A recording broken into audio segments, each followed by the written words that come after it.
What happened with Neil Young's cocaine at the Last Waltz? Imagine being at one of the most famous rock concerts in history and witnessing a moment that almost became part of the legend itself. During the band's farewell concert in 1976, known as the Last Waltz, something unexpected happened on camera that caught everyone's attention.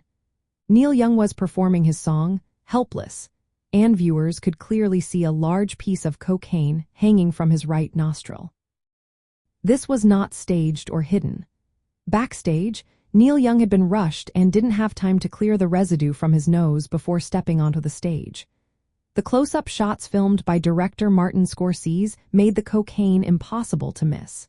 It was right there in plain sight, a raw and unfiltered moment of rock and roll reality. Initially, Scorsese thought about leaving the footage as it was because he believed it captured the true spirit of the scene. He wanted to show the honest, gritty side of live performances in that era. But Neil Young's manager strongly objected. They felt it might harm Neil's reputation and the overall image of the concert. So, the director agreed to use visual effects to digitally remove the cocaine from the footage. This was one of the first times in concert film history that digital editing was used to alter live performance footage. The decision to erase the cocaine highlights the ongoing tension between authenticity and image in rock and roll.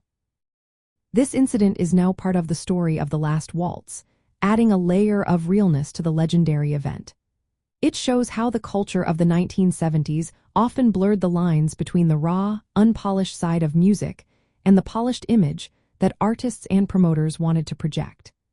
Neil Young's moment with the cocaine reminds us that even iconic performances have their imperfect, human moments. So, what happened with Neil Young's cocaine at the Last Waltz? It was a visible, unintentional part of the performance that was ultimately edited out of the film to protect the artist's image. But it remains a fascinating glimpse into the reality of that wild, unforgettable era of rock and roll history.